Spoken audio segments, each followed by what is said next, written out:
So in 2008, I opened a store I've talked about, and it was just months before the recession, before the economy crashed into the recession at that time. So as business was going on, I was trying to find ways to get more business and make more connections. And I came across LizziAndRoccos. They had recently opened, and I went in and talked to them, but also to ask if they had any business advice. And I don't think I've mentioned, I thought y'all had been open longer when I came to talk to you. But Jesse and Kyle and Angie were just gracious enough to spend a long time talking to me, and we started to build that relationship, and we've just known each other for quite a while. But they also gave me a lot of pointers, which I stayed open longer than I probably would have because of some of their advice.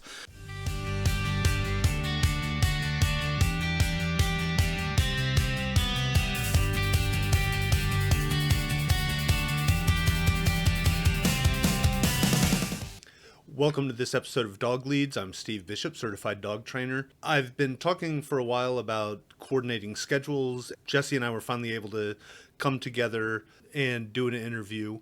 The interview is kind of long. I thought about breaking it up into 2 episodes, but by doing that, I think it would have lost some of its continuity. So just know going in, it's about a little over an hour long, so it is kind of a long episode.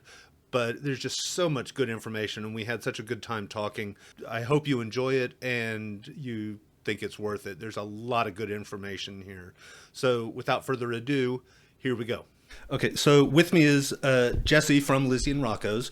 And, well, let's just start with, why don't you tell us a little bit about yourself and your business? Absolutely. So I own LizziAndRoccos along with my husband, named after our first 2 dogs, because I think as so many of us in the pet industry, our own pets are kind of our inspiration and why we do what we do. So so the store is named after our 2 original dogs. My husband and I both came from small business backgrounds, so I kind of have always known I would own my own business someday. Worked in the pet industry when I was going to school for my business degree, and long story short, it landed me exactly where we are today. Right. It's a long little journey, but... And and you have the 2 stores. Yes. And the restaurant. Yes. And so is that it? That's it. Okay. So probably enough. Yeah, that's plenty. I've dabbled in a 3rd location before, and I don't know that I'm going to do it again. But I also have learned to never say never. Right. But yeah, actually, one of our locations is the business that I worked at while I was in school. So that was for Columbia People, formerly Award Pet Supply. Right, the North. Yep, the North store. location. Okay. And so I worked there when I was getting my master's degree. Was in my 20s, thought I knew so much, and so offered to buy that business with absolutely not a penny in my wallet and any kind of game plan on what to do. That did not work out that way at that time. And then several years later, we opened our original location of LizziAndRoccos, where we really wanted to have a big emphasis on pet nutrition and on the kind of whole body health of an animal, which was a bit different than the philosophy that Award had. Mm-hmm. And then 5 years later, full circle, bought that one, and now we have 2. I remember that. I used to go to Award quite a bit just because it was so convenient. Yeah, it's right there. I hate to say y'all were way down south of town, and I just didn't get down there very often. Yeah. But it all worked out. It all worked out. Yeah. So you kind of touched on this, but when did you realize you wanted to work with dogs professionally? So I think that, again, my kind of what my business ideas were going to be evolved so much. I think I started my first business when I was about 9, which was a neighborhood newspaper publication. Very important.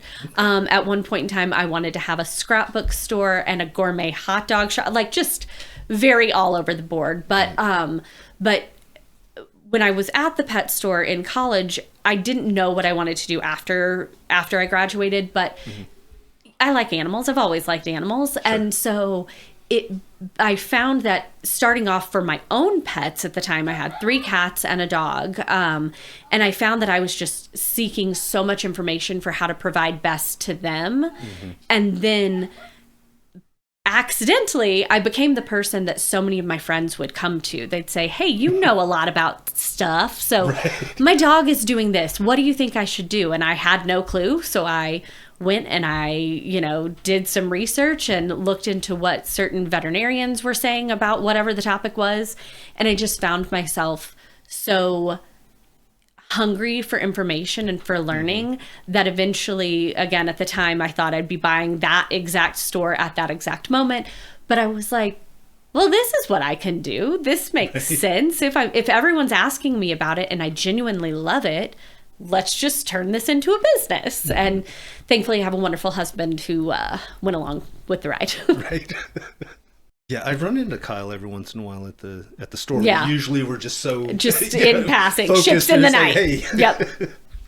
So again, you kind of answered this one also. Is there one particular dog that inspired you to jump into this, or it's just the friends asking you? I think friends asking me more than anything. If I really had to put one on it, even more so, and I think what really spurred my information or my desire for nutrition knowledge and all that would have been Rocco, because we adopted him. He was young, we don't know exactly how old, but he was probably, certainly under 3 years old.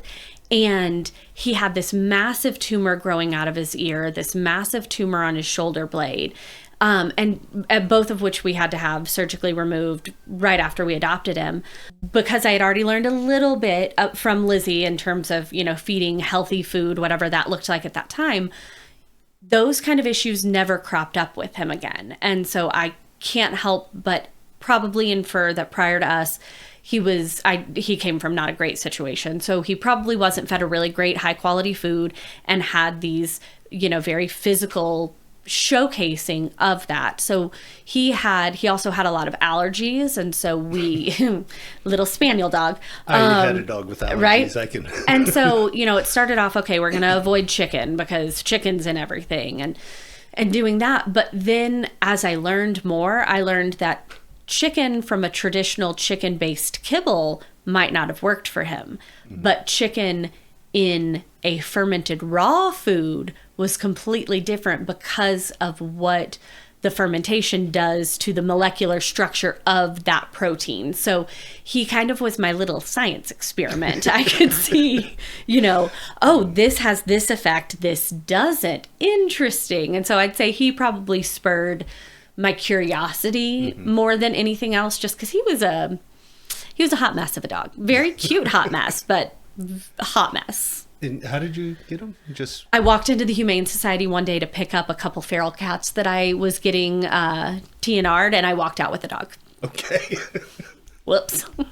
It worked out okay. Yeah, apparently. It worked out. But no, he was not a plan. I literally was just trying to get a neighborhood colony fixed right after Kyle and I moved into our first home. And there was just a sad little dog there. And, well, then that sad little dog became mine. What is the biggest, like I would have people come into the store every once in a while when I still had it. They're like, oh, can I get a job? I want to work with dogs. Yeah. And, I would tell them, look at what I've been doing. I greet the dogs when they come in and that's it. Yeah. So for you, what is your biggest expectation versus reality?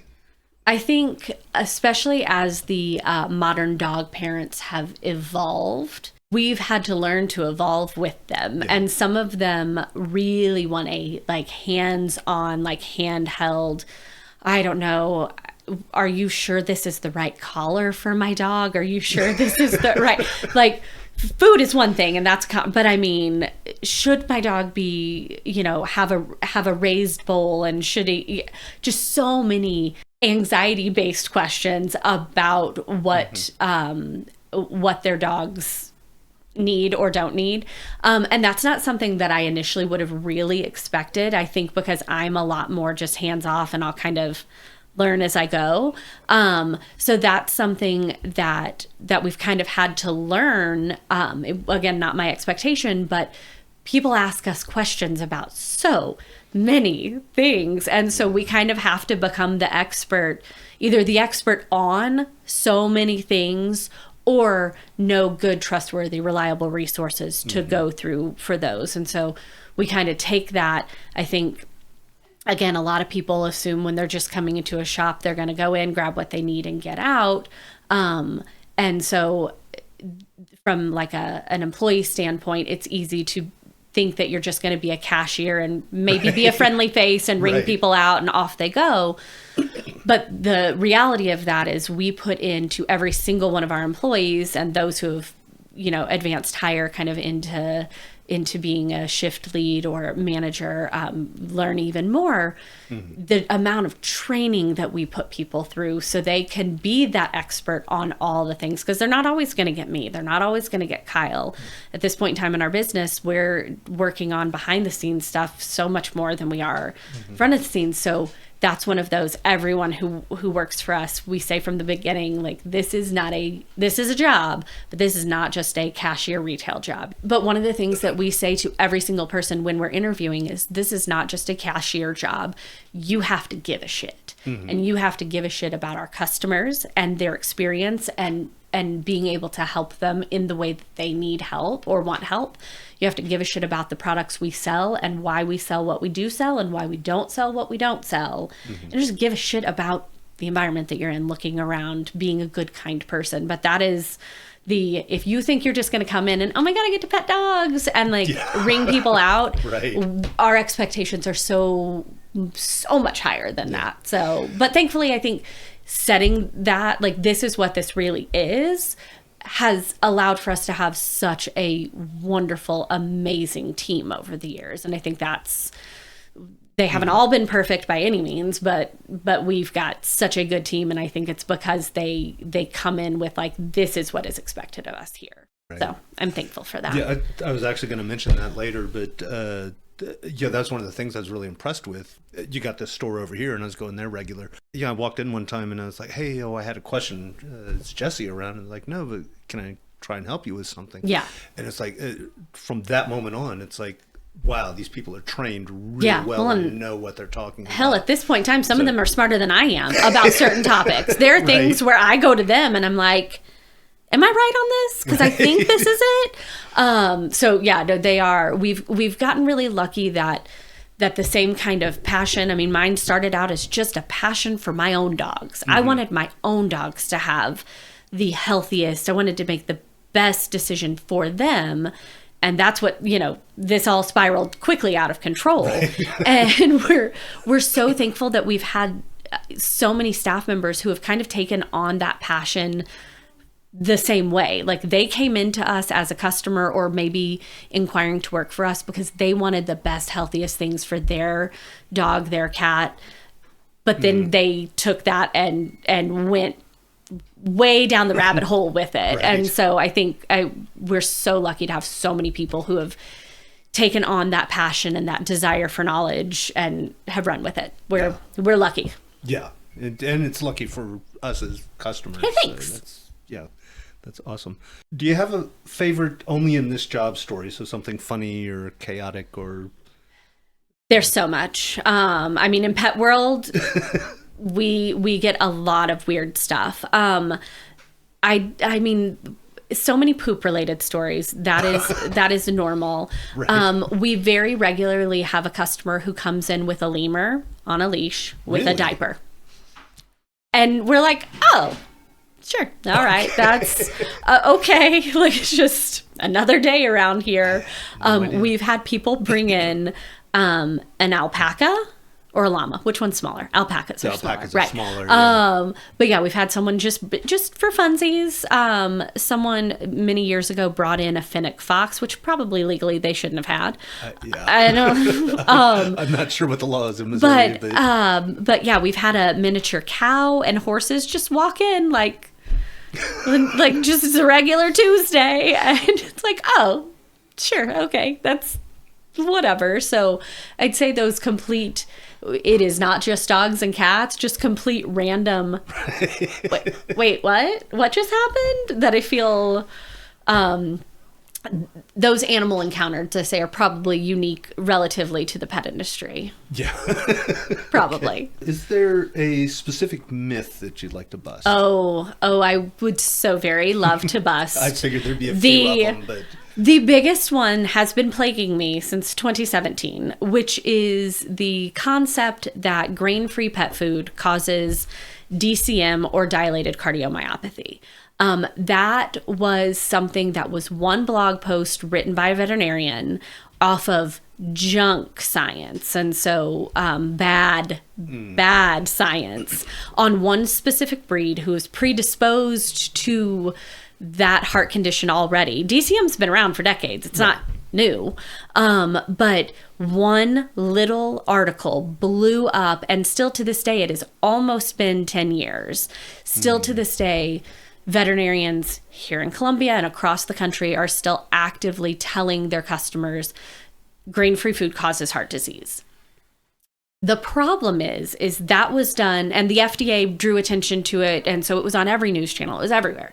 And I'll be the first one to say, if the science comes back proving that grain-free food causes heart disease, I'll drop it like that. Right. I am loyal to no product in our store, to no brand in our store. My loyalties and my interest are 1000% only in the health of our customers. And again, let's go back to me, my own dog. So when that came out, I was following every single thing that came out.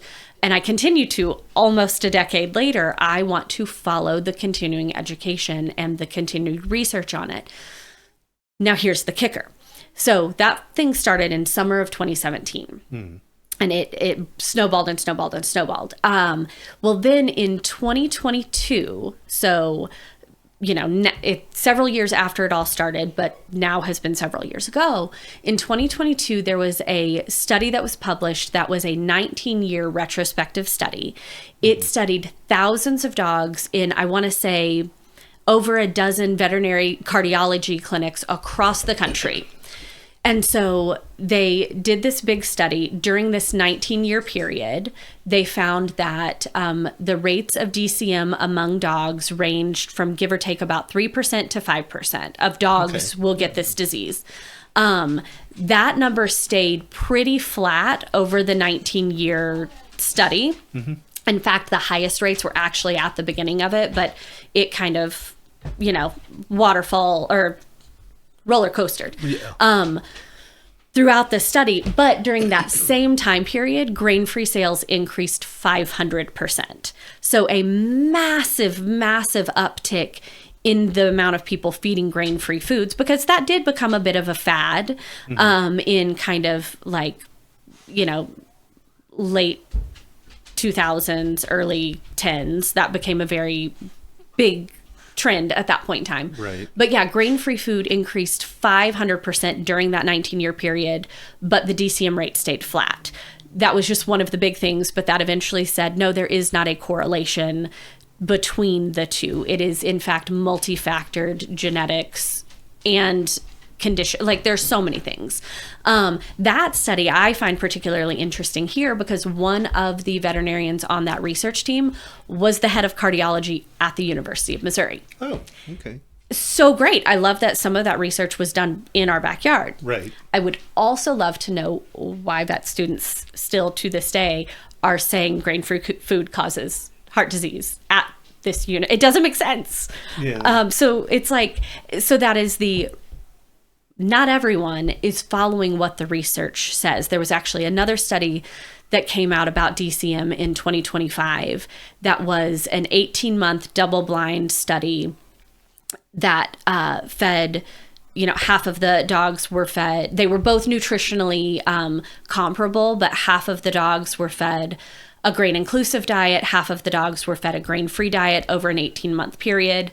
And that research, again, said there is no meaningful difference in the cardiology, cardiac relation to the food. It is, if we're feeding something complete and balanced. So I would say that's my biggest myth. I would love us to stop talking about. I don't know what it is about, being on the training side that I'm on. L. David Meach did some research back in the 70s, and he was with his team coined the phrase alpha dog. And almost immediately he came out and said, wait a minute, our research was flawed. This is not correct. Here's what actually is happening. But everybody is still, hate to name names, but I mean, there's TV shows that are, oh, you got to be the alpha, and it's right. like, no, that's we're not a thing. We're not doing that anymore, right? Like that's not what we're doing. But it's so hard to get away from that original it research, is. or to educate the general public that they see like a headline and pop science, and it's like, have you?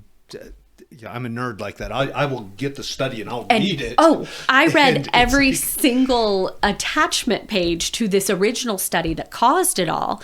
And one thing, and again, it's been almost a decade, but like one thing that stands out is on the, on the references page for this original 2017 study that was done, that originally claimed it, it surveyed all of the dogs who were showing up with DCM, asking what food they were on, blah, blah, blah. One of them said that they were on grain-free chicken and rice. Well, there's a big problem with that because rice is actually a grain. Right. So it's just the science behind it was bad. And to your point, I don't think there's anyone really teaching that alpha mentality anymore, right? It's the dregs of it that are still spouting off. Yeah, it's the stereotype that you can't. And I think sensationalized television shows and exactly stuff like that. And I think that's a frustration, and I deeply, deeply value veterinarians and the work that they put in and the education that they put in. I mean, not dismissing it and diminishing it for a moment. But I think that's where I get frustrated because they don't, and I choose nutrition as my path of nerddom, right? Like that's what I chose. Right. And so I choose to continue to read up on all of that. But I think that's where in our industry, the veterinary community is still teaching some of that stuff that's been disproven. And not all of them, certainly, but I think it's even hard within the system to break that. And I think it's because, and this is teetering on controversial. It's not teetering, it's very controversial. But I think with this particular topic, it's all money based. Who is funding nutrition programs? Who is funding nutrition research? It's Hills, sure, it's Hills Science Diet. But Hills is owned by Colgate-Palmolive, a massive corporation. And at the end of the day, these companies want profitable businesses. Yeah, they want business to make money. Right? And then you have, on the other side, you have Royal Canin, who is owned by Mars. And they also own the largest U.S. chain of veterinary clinics. Really? Uh-huh. I did not know that. And so it is very easy for me, and not, yes, in a judgmental way. I was going to say not judgmental, but yeah, no, it's judgmental, to look at it from this eagle-eye view and say, okay, the money is here and here, and oh, those are the same people who are funding this research. Well, grain-free food, let's use that as an example, is more expensive as a general rule. Right. And so therefore the cost of the ingredients that go into it are higher and probably less profitable.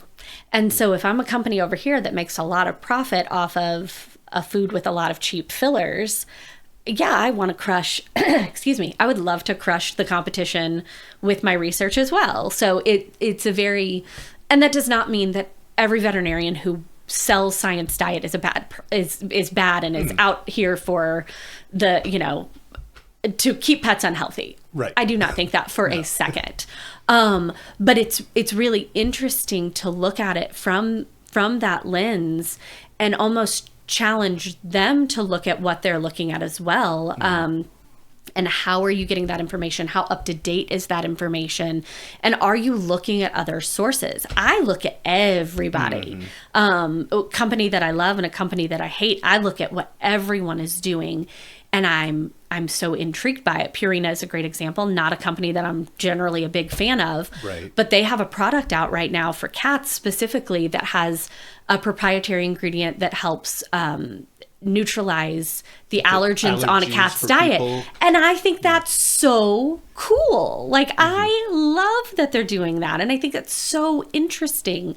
Hills just came out, I can't remember their partner in this, but they just got the first FDA approved genetically modified meat contract for, or not genetically engineered, like fake lab meat that they made through fermentation of proteins to make a not chicken. Now, I would wonder what that looks like, because that's obviously very processed and scienced. So I would love to see like long-term effects of that. But again, I think what they're doing is cool.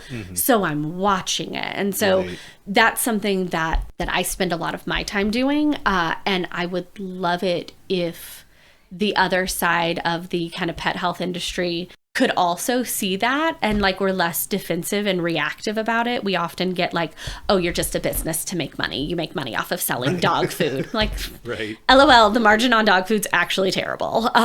No, I don't make money on dog food, but it's I would love to see more collaboration and more communication and community about these kind of topics from like the different players in the health world. Even when you take in training, I mean, there's a huge amount of research on the relation to the gut microbiome and dogs' behavior, because every health issue, not every, but they start in the gut. And so there's a ton of research connecting good nutrition to behavior cases. And so I think there's so much that can be done if more of us kind of get out of our own little bubble and talk. Yeah. That was a very long tangent. That was... No, that's fine. It was very informative, though.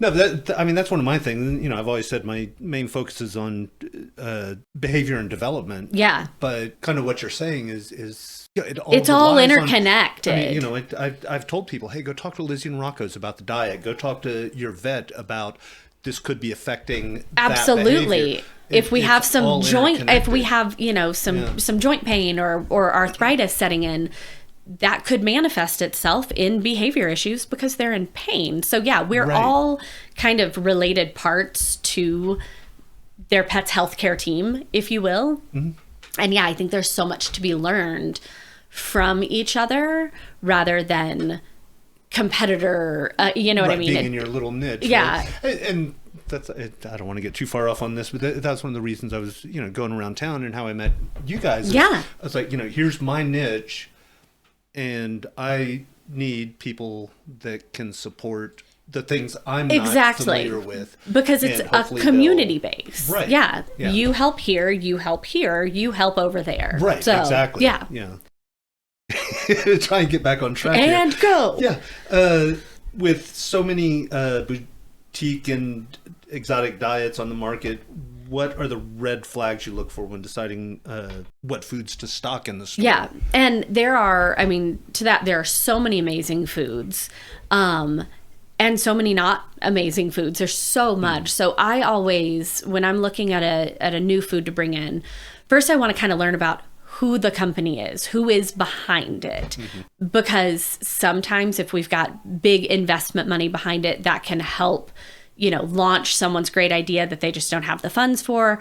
Or sometimes it can be someone with different agendas with what food they're developing. So that's kind of the first thing I always look at is who is it behind it? Are you guys brand new on the scene? Who formulated your food? Did you work with someone who is a veterinary nutritionist or who has a degree in pet food formulation? Or did you just whip it up because your dog really likes it and now you're trying to go out and pitch it as a complete and balanced food? So that is always a really, really big thing that I look for. I think now, especially with the emergence of new brands being able to like just come out like wildfire on social media, it makes it a lot easier for these kind of like fly-by-night companies who are making foods that are not complete and balanced and are not actually healthy, but they kind of have the guise of being healthy. So it's just, that is one big thing that we watch for. Another thing are kind of what their claims are versus what they're actually providing. So years ago, there was a Diet Coke Plus, and it was Diet Coke with vitamins. So they're like, look, it's healthy Diet Coke.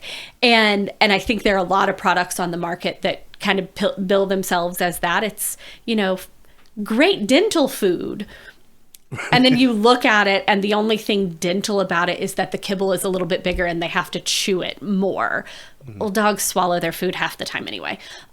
So you know what I mean? I don't know where he got off to, but Malcolm is. I don't think he's we're chewed inhaling a piece of food since we've had him. And so if they're making a claim, I like to look at what is the claim, and is it lip service or is it actually doing what you accomplish? So if people are trying to bill something as a therapeutic functional thing, but there is no functionality in the product other than, again, it's bigger, so they'll chew it more, they're out if they're making kind of false claims. Is there... So like I talk a lot about, dog trainers, there's no regulatory board. Is there something for dog food? There is for dog food, although it is very weak and it's run poorly. So there's a lot of, when you look at the worst of the worst products out there, you wonder how it's called food, And so is it meeting a minimum standard? Yeah, but it's not healthy by any means. So yes, there's a regulatory agency, but it's not the strongest, and it really doesn't establish, like the word natural is a great example. Natural doesn't mean anything. There is no definition to the word natural, so companies can claim that all day long and not have any factuality to it. So that's kind of yes, but not really. It's not helpful, I should say. Another one, I think it kind of goes along with the previous thing I said, is if they're billing it as something, great for hip and joint, but it's got a little bit of synthetic supplement for joints way down in the ingredient list, like, no, you're not. So you're kind of prettying up the label without backing it up. So those are kind of my big things, especially when we're looking in the food area and when we're looking in the supplement area. Treats are a little bit different because they're fun, right? Like most people, I don't want to say no one, I do know some people, but most people are feeding treats very, very small quantity. So I'm still picky about where they're being made. Are they manufacturing the product themselves? Are they having someone co-pack it for them? Who is co-packing it for them? There's one manufacturer who, after touring their facility, I immediately removed everything from them from our store and will never carry anything from them again. Okay. So I look at who's making it, and is the person making it someone trustworthy and reliable? So kind of look at it all. Right. So, well, that kind of leads us into the next. So we're always told to look at the first 5 ingredients on a label. Why might that be misleading? Or what's a good way to judge the quality? I think for most people, it's a really good starting point, right? It's a good rule of thumb. It does not tell the whole story, but it's a good starting point, especially for beginners. Some areas that I always encourage people to look at, and what I think people don't know, is the labels are listed by weight of ingredient before it is processed. So if we look at kibble, for instance, and this is very popular in kind of grocery store big box foods, you'll look at a package and shiny on the outside, it says real chicken is the first ingredient. And you flip it over, and sure enough, that first ingredient is chicken. And then the second ingredient is corn, whatever, fill in like rice, doesn't matter. The problem is because of how those labels are required to be made, after that example food is processed, the water is removed from that chicken as part of making it a dry kibble. So it loses over 70% of its weight because, so much of the weight of muscle is water. And so when you remove all of that, very, very often what is listed as the first ingredient, so real chicken is the first ingredient, after processing, it's not really the first ingredient anymore. It can land at, ingredient number 4, 5, 6. It depends. And that's where reading more into the guaranteed analysis provides you a little bit more insight, seeing what the actual amount of protein is, seeing what the percentage of carbohydrates in the food is. That's kind of the advanced level of looking past the first 5 ingredients. Another thing that can be deceptive about that is a lot of companies will use what's called ingredient splitting. And so peas will be one ingredient, but then pea starch will be another, and pea fiber will be another. And so when you read it, I think as a novice, you say, oh, chicken, peas, pea starch, pea fiber, or, okay, that's all. Those are 3 healthy vegetables. So that's good. Right. When really, but it's all just peas. If we add it all together, Right. it's just actually way more peas than chicken. Right. And so that's a very common thing that companies will do really to make their labels look nicer. And it can be a little deceptive. So it's a really good start. And if you see anything, really alarming or that feels like mystery meat in those first 5, we should probably avoid it. But it's at least a really good starting point. A couple that I always use that I think are a little bit of another kind of metric is if it's after the first named fat, it's in a much lower quantity in the food. So, it's got protein, carbohydrate, oil, and that oil is the first fat. So salmon oil, sunflower oil, chicken fat, whatever that first name fat is, anything after that is in such smaller portions. So that before the fat is the main source of the food, and then it's the additives after. So someone who says, you look at it in blueberries, what an amazing antioxidant source. And so many of our animals are having immune health issues, cancer. So let's give them all these antioxidants and feed this food that says blueberries. If blueberries are like below the salt in the ingredient label, blueberries are not in that food. And it's so misleading for companies to say things like that. And it's so easy for consumers to see that and think that they're doing right by their pets. And so, those are a couple other tricks to like level up the first 5 ingredients. I can mention it or not, actually. Sure you can. Whole Dog Journal did a article a little while ago on the guaranteed analysis thing. So. It's just it's a really good tool to give you a little bit more of a viewpoint. When I'm training my staff, I always tell them, well, if chicken's the first ingredient, it might not really be the first ingredient, but we have a food that meals are kind of a controversial ingredient because there are meals inherently. So I guess slight derailment, but related. So if an ingredient says chicken, it means chicken was weighed for that ingredient panel before processing. So with all that water content still there, think you're going to the grocery store and you buy a chicken, that's the chicken. If it says chicken meal, it is a more concentrated version. So it has already been processed. And chicken meal is as unappealing as it sounds. It is a powder. And so it's controversial because on the one hand, it is a more concentrated source of the protein. So if it says chicken meal is the first ingredient, a derivative of chicken is the first ingredient in that food because it was already weighed dry, if you will. The flip side is it is more processed. So more whole chicken is better, but we have one brand of food who their kind of philosophy is they use no meals. So chicken is the first ingredient and peas is the second. And so if we're comparing that to kind of a lesser quality product that might be available, in a grocery store, you might say, oh, well, chicken is the first ingredient and then it's the carbohydrate source. These are the same foods, but that's when you look at the guaranteed analysis and see that this one is a much higher protein percentage. So our protein is being provided by the animal source. The carbohydrate percentage is obviously being provided by that binder, that starchy binder. And so when you look at the guaranteed analysis, it's a better way to tell you it's not percentage. It doesn't, if it's 30% protein, it doesn't mean that 30% of that food is chicken, but of its nutritional, guaranteed analysis, it is 30% protein.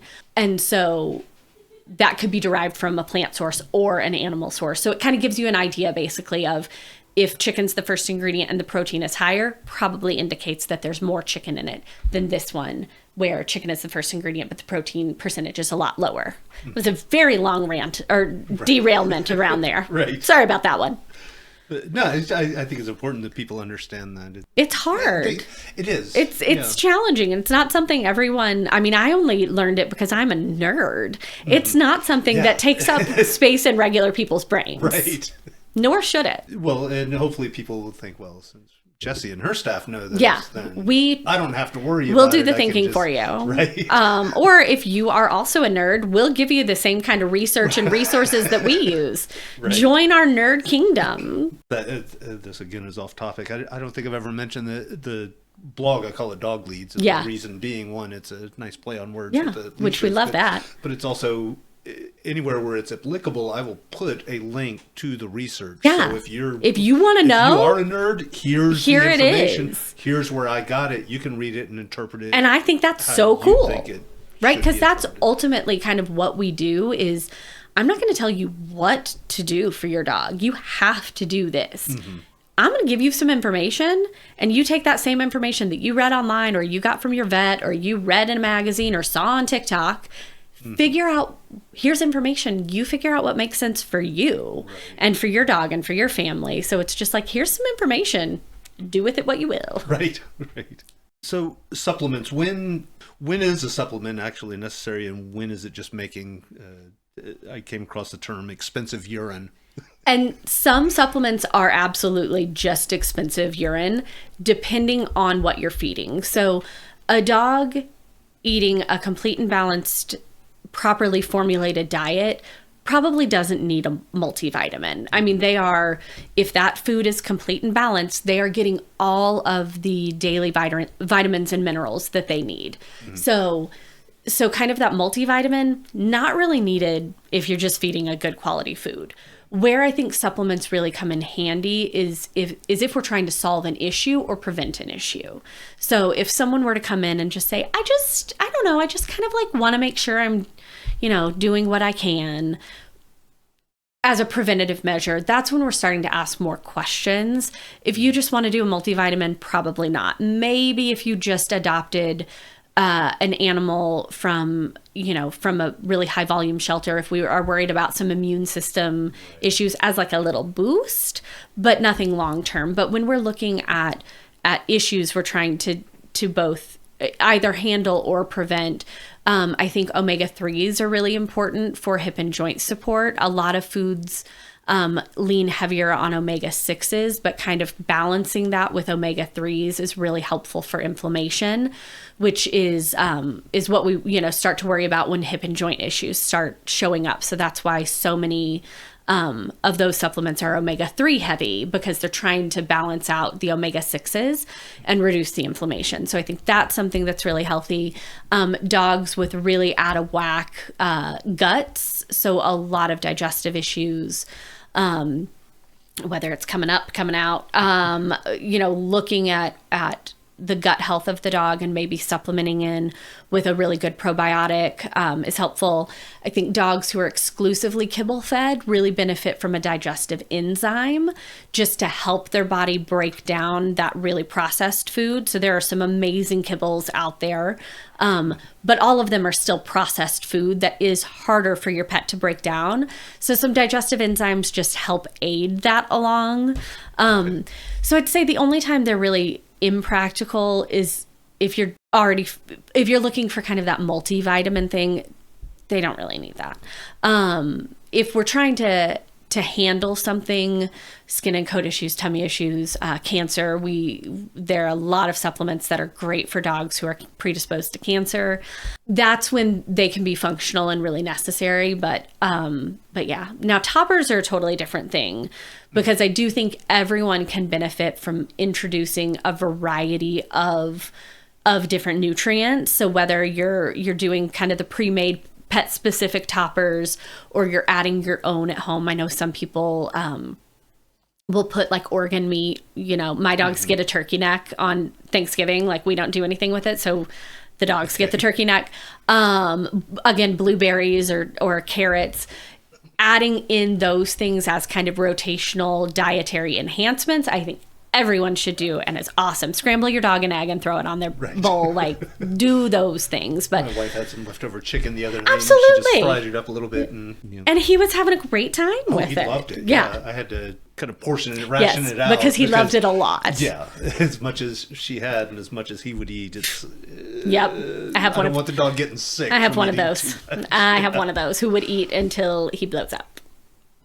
This one I kind of came up with. Malcolm's 12 years old and he's starting to show signs of arthritis and, just slowing down a little bit. So what is the most critical nutritional change people miss when transitioning, from puppy to adult and then adult to seniorhood? Yeah, I love that question. I think that's awesome, and I wish more people thought about it. And because I think those are two very pivotal points in a dog's life, and I think you're right. People don't make the right shifts there, and so I think from puppyhood to adulthood, kind of that adolescent time, when we're still growing and developing, we are burning through calories a lot faster. We are way more active, and so their nutritional needs are higher because their bodies are just going. I think what happens is we're used to, pulling out the same scoop day and night. Right. And so I think once they kind of transition into adulthood, for a lot of dogs, not all, we all know very high energy, like high energy, high metabolism dogs. But I'd say for most people, we see people not making that pivot and maybe feeding less food, or recognizing that their dog's metabolism slowing down just a little bit from it's like the freshman 15, you go from this high school metabolism into college and your body starts shifting. Dogs are like the same thing. Right. And so when we don't change their dietary intake a little bit from puppyhood into adulthood, that's when we start to see obesity. And that's a really, really large issue that trickles down to so many other health issues. So I'd say that's one thing that's very frequently missed from kind of adolescence into adulthood. Adulthood into senior is very different, and I think really interesting because at that point in time, I think for a typical pet owner, their dog ages way before they recognize that they've aged, and so I have Malcolm that kind of snuck up on me. And they're 12 years old. And you're like, wait, what? And I think there are some small shifts that happen as they 6, 7, 8, like they're just little shifts, and I think it's easy to not see when we're with them every single day. But for many dogs, as they get older, the approach has long since been, okay, you need less protein and lower calories because you're less active, so you're not burning through all of that. And because you're less active, you're burning fewer calories, and so you need fewer intake. The tricky part is that's partially accurate, but not totally accurate. Because while their caloric needs usually decrease, their protein needs, there's a lot of research actually showing that their protein needs increase as they age, because muscle loss is a really, really big issue in senior dogs. That's the first thing I thought of. Right? And so when we're giving them less protein, like feeding them higher protein as they age can actually really, really help with that. But most senior formulated foods are lower calorie, but they're also lower protein. And so that's something that I think just looking at that differently, and sometimes there's concern on the kidneys as they age. And so that's also why senior foods are often a little lower protein, because it's softer on the kidneys. But if they are not predisposed to kidney issues, feeding them higher protein is not inherently problematic. And then feeding dry-based protein from a kibble versus fresh bioavailable protein in the form of raw meat is completely different. So that's a whole other, senior dogs with kidney issues do really, really well on raw meats because of all the moisture in there for the kidneys. So it's it's complex. It's not straightforward. I'm sure. That's why I make very clear this is not an area like I said, we were talking earlier, I know a little bit about it, but not. Yeah. Well, and I learn every day. I am still, any opportunity that I can find something else out, whether it's something that's been known and I just didn't know it, or new research, I constantly. Oh yeah. I've got a file on my computer that's just research to read, and it just keeps going. That does kind of lead into is there a benefit of one diet over the other? So like your meat, raw. We talked a lot about grain-free, but Yeah. stuff like that. I think ultimately, no, there is not one size fits all. This is the best food. Because I think what is the best food for your dog is something that they thrive on that is sustainable for you to feed. So if I tell you that a home prepared raw diet of food that you raise on your property is the best thing, sure, it is the best thing, but is that sustainable for your life? Because it's certainly not sustainable for mine. And so whatever your dog functions best off of, that is sustainable for you. So less processed is always going to be better. It's better for humans. It's better for pets. Less processed is inherently better. So offering a variety of things, if people need or want to, because it's convenient, exclusively feed their dog kibble, cool. How can we kind of just rotate and add in things occasionally to provide a really diverse range of nutrients? So that's sort of my kind of catch-all answer is the best diet is a variety regardless. More is better.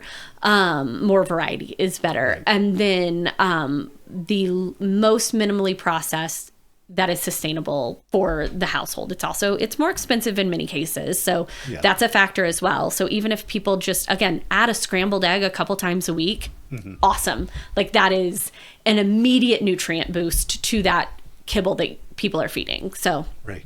So there was a study that came out last February. It's mainly with dry dog foods containing, let's see, I've got arsenic, cadmium, mercury, all those heavy lead, metals. Heavy metals. Can you expand on that? Yeah, yes. That was an interesting study. Sorry, excuse me. I think because it's not, for those of us who are nutrition nerds, it's not really surprising. And it is accurate, but doesn't tell the whole picture like so much does. What it showed was that as a general rule, kibble, our dry dog food, showed exponentially higher amounts of these different heavy metals than fresh raw food. And then they were also kind of comparing it to human food. Yeah. And so it's basically trying to say, hey, processed food bad. Okay, sure, yeah, processed food is bad. Right. But a lot of the things that I think is important to remember is most kibble is made with some kind of fish ingredient in there, whether it's a salmon oil, whether it's a fish-based food. And fish, when you introduce fish, you're introducing mercury. Right. Rice, which is a binder in so many kibble, kibble options. Rice is incredibly high in arsenic. Or can be incredibly high in arsenic. Right. So, yep, that's going to come up when it's a very, very heavy portion and percentage of the makeup of the diet. The synthetic vitamins that go into balancing those, kind of inherently all the things that kind of make up kibble are all collectively higher in these heavy metals. So it's not totally surprising to me because you're coming from the protein source. If there's fish, you're coming from the carbohydrate source, because if not rice, there's so many root vegetables, potatoes, sweet potatoes, that also are really big sponges for heavy metals. So you're using that in the food, or these vitamins, synthetic vitamins. It makes sense all three of those have a higher percentage of having heavy metals than an alternative. And so that wasn't really surprising. And I think it's not something that I think most people like me took this like, oh my gosh, because it's kind of what we've already been saying. If you are feeding the exact same processed dry dog food every single day to your dog for the 12 years of his life, the chances of him having heavy metals are probably higher. Yes. But if you are rotating what you're feeding, don't always feed a lamb and rice food. Sometimes feed a salmon and potato, offer a diverse variety of foods, because you're inherently going to lower the likelihood of their bodies pulling out these heavy metals. But also then fresh foods do not have to go through the same processing. If you know you're sourcing one of our foods, they hand butcher their fish to remove the bloodline where most of the mercury lives. So there are people with hands removing those. And so their particular fish-based food are actually lower in some of those heavy metals than others because of the care they take to processing. So it's sort of, if what you're doing is offering a wide variety, and again, kind of like I said before, offering as much unprocessed as you can, you're inherently lowering that need anyway. And so it's just even, I guess, more reason for people to kind of rotate what they're feeding and feed less processed when it makes sense for them. Yeah. When I first heard about that, and I saw the article and was like, oh, I got to save that to read for later. And my first thought before I read it was, I wonder if this is kind of like, I don't know, you remember several years ago, they came out saying wine had, I can't remember, strychnine or arsenic or something like that. Well, yeah. But the quantity was so low. I mean, yes, and, so it's real. It's not that it's inaccurate, but it is not the whole story, and it's not worth panicking over. Right. And it is, I mean, in general, for humans, we know that if exclusively all we eat, even if it's really healthy processed food, we don't need to be eating all of the processed food. Like, we just don't. It's okay. Right. And don't get me wrong, I eat some processed food. Yeah, I drink my very processed soda every day. Right. But it is like with anything. Moderate what you are doing, offer variety. Right. If you only ate the exact same thing every single meal for every single day, you would absolutely be deficient in something or have too much of something because there's no diversity in your nutrient intake. So right. But I always like to wrap up with the main questions. Is there one question you wish you had been asked that you've never been asked before? And no is a perfectly acceptable answer. That one was really hard.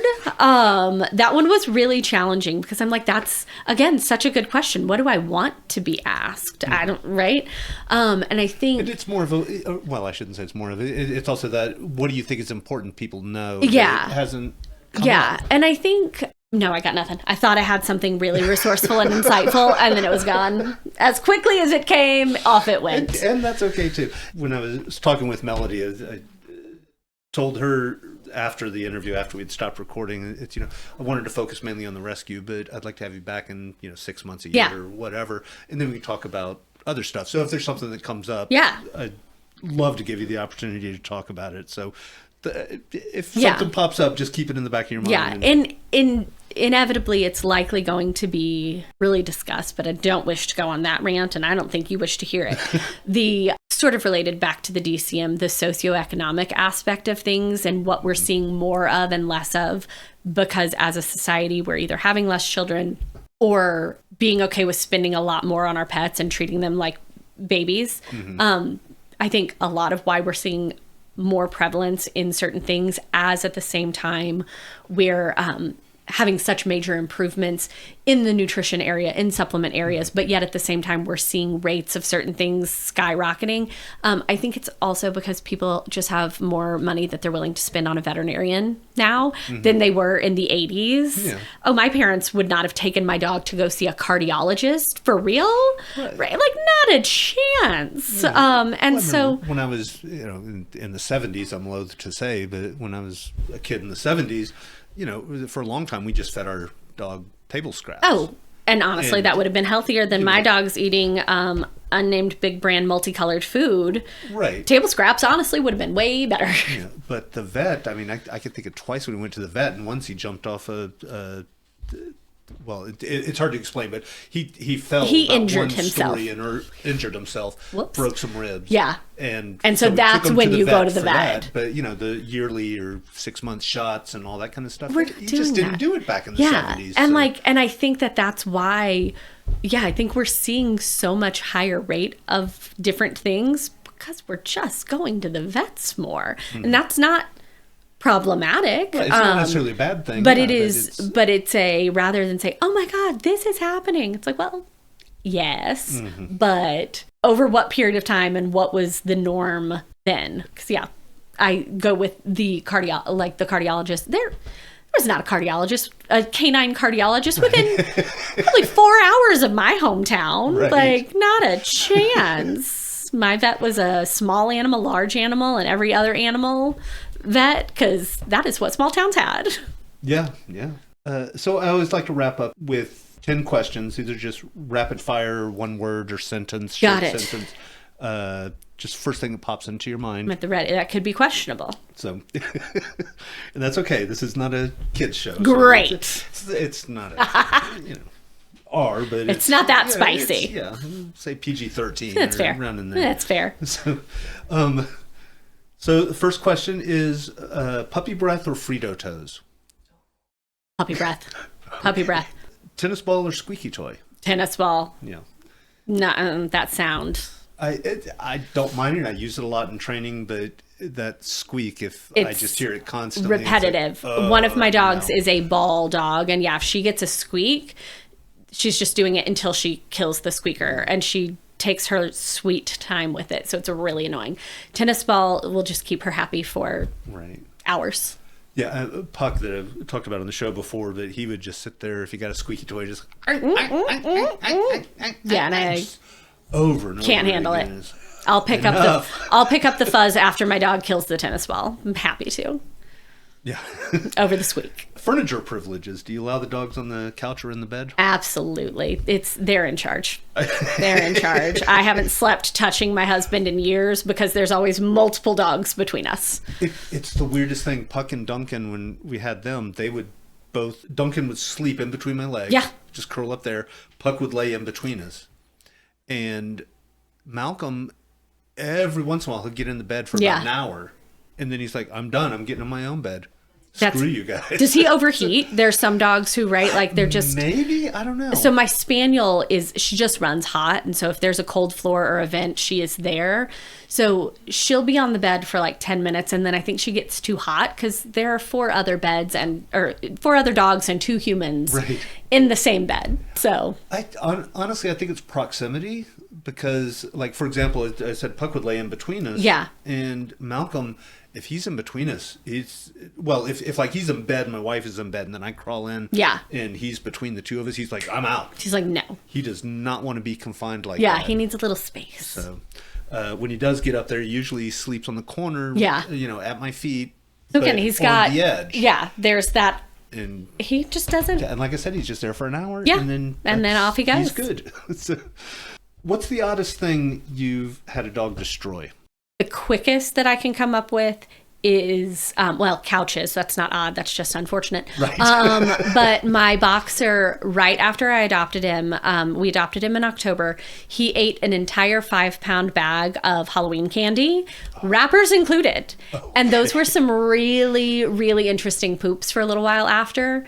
And then about a week after that, same dog, he threw up a pair of socks that did not come from anyone in our home. Okay. So those socks were sitting in his gut for Lord knows how long before they just brought their way back, like just came back up. So Malcolm, I think it was 2 Christmases ago, but he got a hold of some Christmas candy. Yeah. And like you're talking about, I was checking his poop, and there's little pieces. It sparkled. Ooh, so fancy! And, He was just being very festive. Okay. So festive. I think as long as everything's passing, that's what matters. Yeah, we'll just stay on top of it, so to figuratively speaking. Yes. Who in your field do you geek out over? Karen Becker. Okay. Like her. Any particular reason? Or? She's just... I think she's very matter of fact. She's very relatable. I have several friends who, when she was practicing outside of Chicago, I have several friends who she was their actual veterinarian. Wow. And so she's like, listen, if you're going to feed kibble, you're going to feed kibble. Like, okay, what can we do to make that even better? So I really like her for that. And then she does a lot of things with another, he started off in all of this as a content creator, but he has become another expert in that field of pet health, Rodney Habib.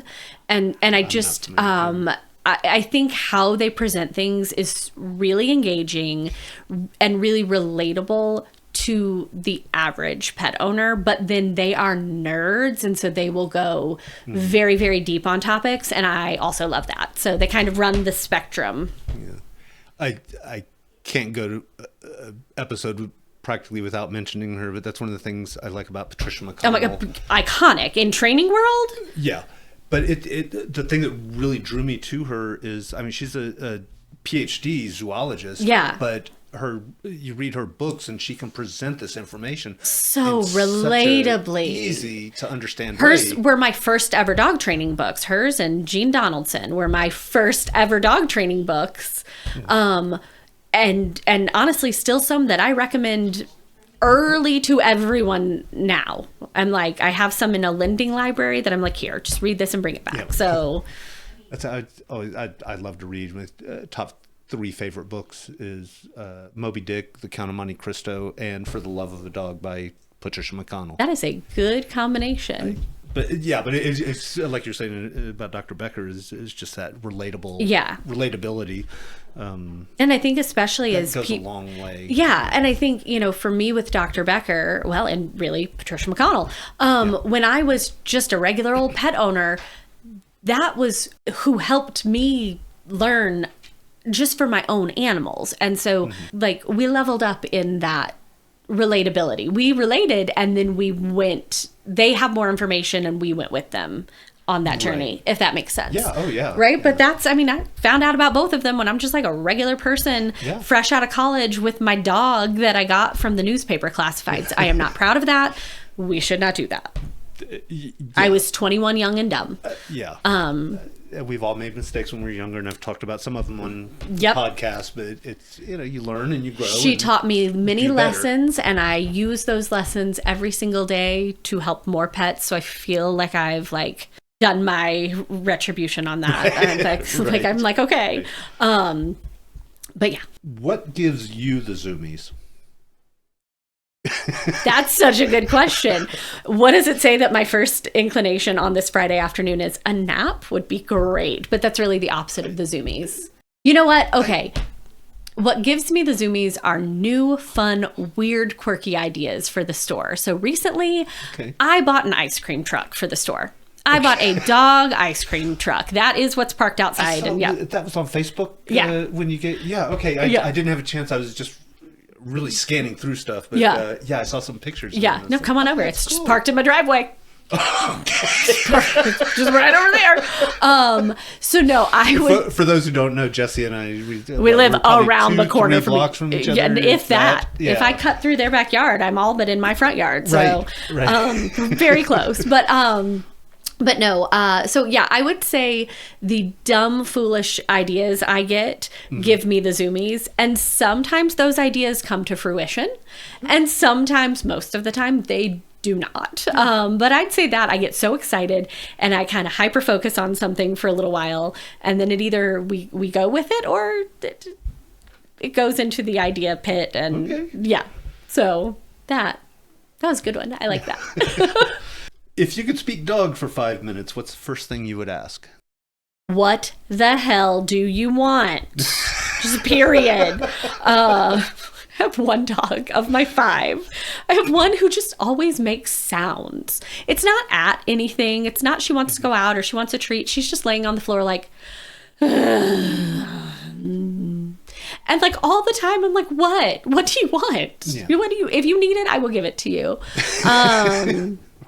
I feel like I'd go less vague, like, what is the one thing you wish your humans would do for you? But I feel like I would have specific questions for different dogs. Like, are you really just a jerk, or is this all an act? Because I believe it's all an act. But what? I feel like I'd have those kind of I need to know this about you questions. Right. If your business had a theme song, what would it be? Okay. Back in the 90s, there was and this is me being a solid 90s kid, there was a cartoon called Gummy Bears. And their theme song was Gummy Bears bouncing here and there and everywhere. I feel that is the energy that immediately came. Just, okay. And I think it's we are constantly pivoting and evolving and doing new exciting things because I never want to be stagnant and just like boring. Right. And all of this is to all of the chagrin of my husband, who just, I say something and he's like, sure, okay, whatever. Buying a cat cafe a few years ago, that wasn't on the plans, Yeah, why not? but they said, you want a cat cafe? And I said, yeah, okay, sure. Why the hell not? Okay. Sounds fun. So that's my off the cuff answer. Okay. What is a food you think dogs would tell us we as humans ruin? What do we ruin? See, the problem is one of my dogs he's like, food in any capacity, great. I'm gonna go with classic steak. Like, they want it raw and fresh and probably lukewarm, and they're like, why are you charring this and doing this to it? Like, Right. what are we doing? So that's what I've got. I do think that they would think we've got a leg up on them in terms of like carbohydrates as a general rule, because if you look at most dog biscuits, texturally are terrible, flavor wise not usually that great, but I think on the human food we really nailed carbs. So you know, but yeah, I think dogs would think that we're ruining the meat aspect of it. Yeah, that was actually my first. I try and make that ninth question pertinent to the person I'm but that's interviewing. And that was my first thought was, oh, why Why? are you cooking that? Why'd you do that? And like, you took out some of the flavorful parts. Like, what are you doing? But again, the flip side is I have bottomless pits, so like they're like, whatever, is it fine? I have one dog, on that note, who take it for me to be not the rapid fire person, but I can give that's okay. I can give her air treats. I can just pick up an imaginary treat and hand it to her. She'll do it for minutes on end. So Wow. she's not very smart. That's my Clumber Spaniel. She's not so smart. Yeah. She is not wise. But yeah, so they're like, food, all of it, great. Even the pretend food, it's my favorite. What is a phrase or mantra that you carry with you? Kind of something you live by. I have a lot of smart ass responses, but Yeah, I think about that one, and I've probably got a dozen. And Yeah. Which one goes to this situation? But I mean, as a general rule, I can't kind of think my life philosophy is, how can I improve? I am never at my best. Because if I'm at my best, the only way to go is down. And so what can I do better at? Is, how can I be a better boss? How can I be a better mom? How can I be a better wife? How can we do better for our customer experience? Can I learn more and do better about this health topic and that health topic? So I think that is probably what I kind of strive for the most, is where can we improve? Because there's always areas to improve. Oh, yeah. So that. The downside to that is it is really hard for me to appreciate when I'm doing good, when I'm like, look at all of this that I've done. I'm like, and it's not enough, so do more. So Right. that's the flip side to that. That's all I have. So, thank you so much. No, thank you. This was so much fun. I forgot to ask at the beginning. Yeah. Give contact information. Oh, yeah. So people can learn more about us or reach out at LizziAndRoccos.com. I always spell it because I chose to spell Lizzi weird. It's LizziAndRoccos.com. But that's got a lot of information about kind of our philosophy, who we are, our locations. In Columbia, we've got 2 locations, one on the outer road of I-70 and the other on the south side of town, off of Green Meadows. And then we also have our cat cafe, which is downtown Columbia at the corner of Providence and Broadway. Thank you for joining us this week. I want to thank Jessie again for coming on the show. I really had a good time talking with her, and I hope she did too. I'm going to leave a link in the description to Lizzi and Rocco, so you can get in touch with the store. You can find out where they're at, the different things they have to offer. I would also mention there's nothing coming up real soon, but I think it's next month. Lizzi and Rocco's probably has more events around Columbia than most other organizations, with a few exceptions. but they always have stuff going on. So it's not only worth checking out their website to find out what's going on, you can check out their Facebook page, or I've mentioned before, I maintain the Midmo Pet Calendar, and I try and keep all their information on there also. So as always, if you have any questions, if there's a topic you'd like me to cover or something you'd like me to delve more deeply into, or if there's a professional you'd like me to have on the show that I haven't yet, feel free to send an email or you can leave a comment. The email, as always, is bishopsgatetraining@gmail.com, and we will see you next week.